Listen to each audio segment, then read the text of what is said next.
यद्यपि भगवद गीता का व्यापक प्रकाशन और पठन होता रहा है, किंतु मूलतः ये संस्कृत महाकाव्य महाभारत की एक उपकथा के रूप में प्राप्त है।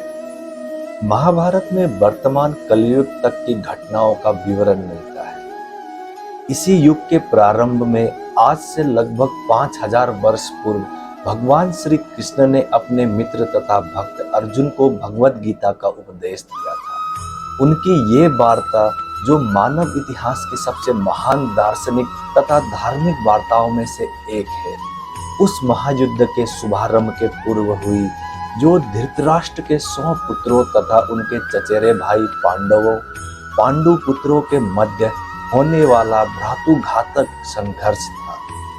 धृतराष्ट्र तथा पांडु भाई भाई थे, जिनका जन्म कुरुवंश में हुआ था और वे राजा भरत के वंशज थे, जिनके नाम पर ही महाभारत नाम पड़ा। क्योंकि बड़ा भाई धृतराष्ट्र जन्म से अंधा था, अतः वह राज सिंहासन उसे न मिलकर उसके छोटे भाई पांडु को मिला। पांडु की मृत्यु अल्पायु में ही हो गई, अतः वह उसके 5 पुत्र युधिष्ठिर, भीम, अर्जुन, नकुल तथा सहदेव धृतराष्ट्र के ही देख रेख में रख दिए गए, क्योंकि उसे कुछ काल के लिए राजा बना दिया गया था। इस तरह धृतराष्ट्र तथा पांडु के पुत्र एक ही राजमहल में बड़े हुए।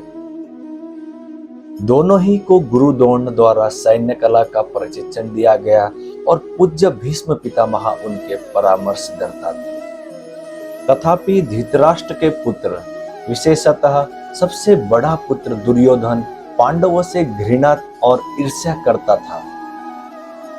अंधा तथा दुर्बल हृदय धृतराष्ट्र पांडु पुत्रों के स्थान पर अपने पुत्रों को राज्य का उत्तराधिकारी बनाना चाहता था। इस तरह धृतराष्ट्र की सहमति से दुर्योधन ने पांडु के युवा पुत्रों की हत्या करने का षड्यंत्र रचा। 5 पांडव अपने चाचा विदुर तथा अपने ममेरे भाई भगवान कृष्ण के संरक्षण में रहने के कारण अनेक प्राणघातक आक्रमणों के बाद भी अपने प्राणों को सुरक्षित रख पाए। भगवान कृष्ण कोई सामान्य व्यक्ति नहीं, अपितु साक्षात परम ईश्वर हैं, जिन्होंने इस धराधाम में अवतार लिया था और अब एक समकालीन राजकुमार की भूमिका निभा रहे। वे पांडु की पत्नी कुंती या पृथा, पांडवों की माता के भतीजे थे। इस तरह से बंदी के रूप में तथा धर्म के शाश्वत पालक होने के कारण वे धर्मपरायण पांडु पुत्रों का पक्ष लेते रहे और उनकी रक्षा करते रहे। किंतु अंततः चतुर दुर्योधन ने पांडवों को ध्रुव क्रीड़ा के लिए ललकारा।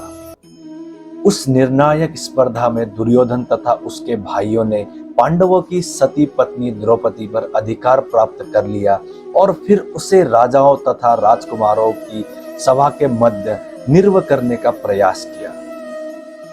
कृष्ण के दिव्य हस्तक्षेप से उसकी रक्षा हो सकी। उस घृत क्रीड़ा में छल के प्रयोग के कारण पांडवों की हार हुई तथा उन्हें अपने राज्य से वंचित होना पड़ा और 13 वर्ष तक वनवास के लिए जाना पड़ा।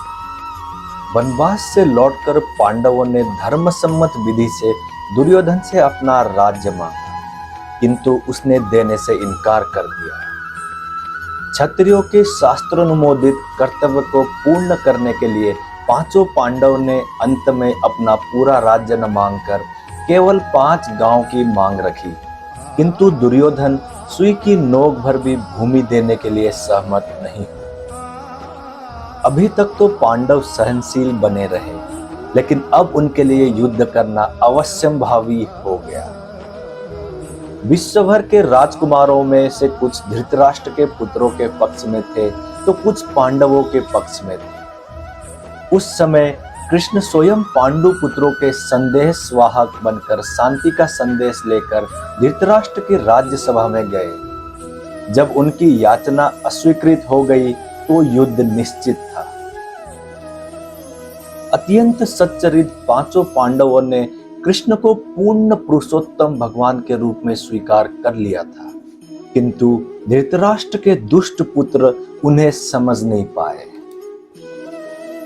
तथापि कृष्ण ने विपक्षियों की इच्छा अनुसार ही युद्ध में सम्मिलित होने का प्रस्ताव रखा। ईश्वर के रूप में वो युद्ध नहीं करना चाहते थे, किंतु जो भी उनकी सेना का उपयोग करना चाहे कर सकता था। प्रतिबंध यह था कि एक और कृष्ण की संपूर्ण सेना होगी तथा दूसरी ओर वे स्वयं एक परामर्शदाता तथा सहायक के रूप में उपस्थित रहेंगे। राजनीति में कुशल दुर्योधन ने आतुरता से कृष्ण की सेना झपट ली, जबकि पांडवों ने कृष्ण को उतनी ही आतुरता से ग्रहण किया। इस प्रकार कृष्ण अर्जुन के सारथी बने और उन्होंने उस सुप्रसिद्ध धनुर्धर का रथ हाँकना स्वीकार किया। इस तरह हम उस बिंदु तक पहुंच जाते हैं जहां से भगवद गीता का शुभारंभ होता है। दोनों ओर की सेनाएं युद्ध के लिए तैयार खड़ी हैं और धृतराष्ट्र अपने सचिव संजय से पूछ रहा है कि उन सेनाओं ने क्या किया। इस तरह सारी पृष्ठभूमि तैयार है। आवश्यकता है कि केवल इस अनुवाद तथा भाष्य के विषय में संक्षिप्त टिप्पणी की। भगवद गीता के अंग्रेजी अनुवादकों में यह सामान्य प्रवृत्ति पाई जाती है कि वे अपनी विचारधारा तथा दर्शन को स्थान देने के लिए कृष्ण नामक व्यक्ति को ताक पर रख देते हैं।